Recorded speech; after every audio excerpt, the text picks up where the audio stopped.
Alright guys, today's goal, the learner will understand how to find the sum of infinite geometric series. The sum of an infinite geometric series.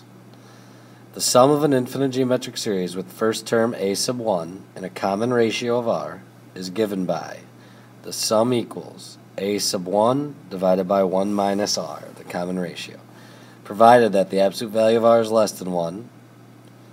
If r is greater than or equal to 1, the series has no sum. So your common ratio, the absolute value of it, has to be between 0 and 1. Okay? So it says, consider the series 2/5 plus 4/25 plus 8/25 plus 16 625 plus 32 3125. Find and graph the partial sums S sub n for n equals 1, 2, 3, 4, and 5. Then describe what happens to S sub n as n increases. Okay? So, what they want you to do is when n, and then find S sub n. So when n is 1, you say S equals, well, when n is 1, what's the sum? 2/5. When n is 2, add these two together. So 2/5 plus 4/25. And you can even do the decimals here, so it'd be 0.56. And this would be 0.4. And then 3, add 8 1/25. You'd get 0.624. Add 4. So add the next fraction to it. 0.6496. Add the next fraction.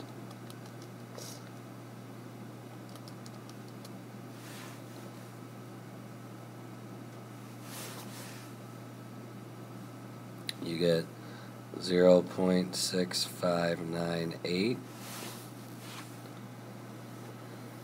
So if we graphed these,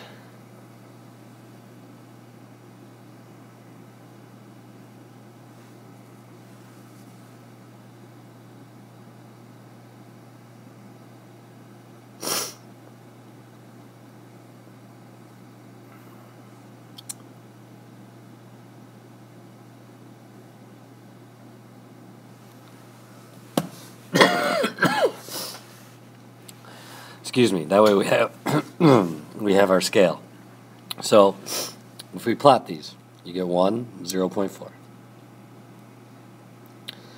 2, 0.56, 3, 0.624. Be just above that.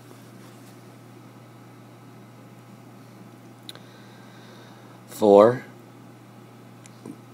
0.6496, 0.65. Do we see what's going on here?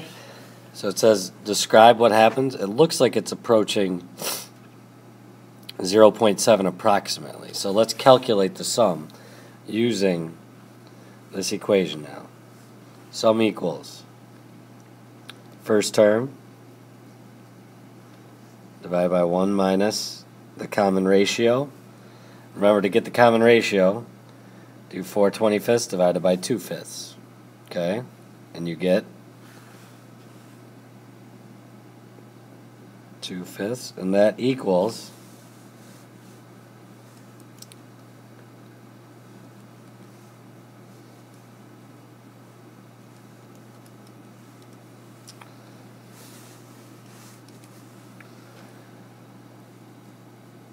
0.6 repeating, which is 2/3. So it was almost there right here. Okay?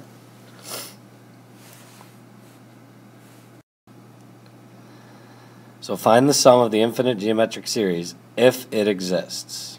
So remember, standard form is a times r to the n minus 1. So check the common ratio. Is the absolute value of negative 1/2 between 0 and 1? Yes. So we can. So the sum equals, well, what would be the first term? Well, plug it in. What's the number for the first term here? N equals 1.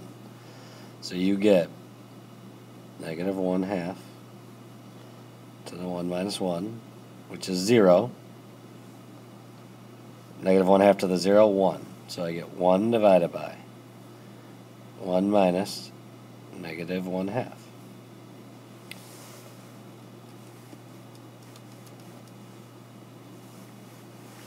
And it ends up being the same as the last one, 2/3.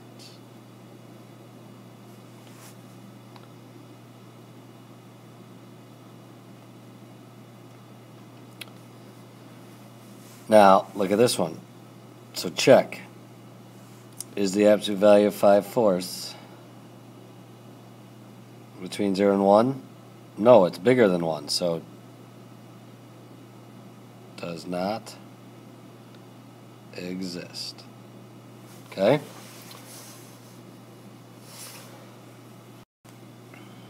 Find the sum of the infinite geometric series if it exists. So first thing you got to do, find the common ratio.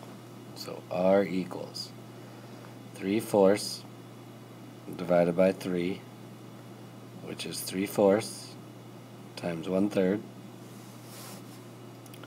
So it's 1/4. Is 1/4 between 0 and 1? Yes.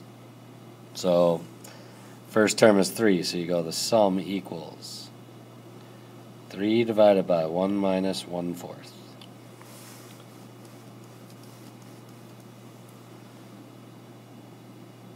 So the sum is 4. Okay? So biggest thing we got to check, the common ratio. The pendulum that is released to swing freely travels 10 inches on the first swing. On each successive swing, the pendulum travels 80% of the distance the previous swing. So what is the total distance the pendulum swings? Okay, so I know two things. My first term is 10, and my common ratio is 0.8, because 80% is a decimal. Is 0.8, is the absolute value of 0.8 between 0 and 1? Yes. So the sum equals 10 divided by 1 minus 0.8.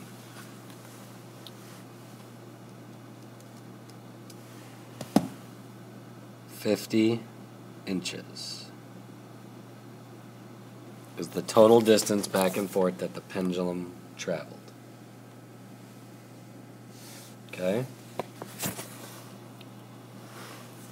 So there's finding all the sums. Now, alright, so repeating fractions. How do we write these fraction lowest terms? This is what you got to think about here.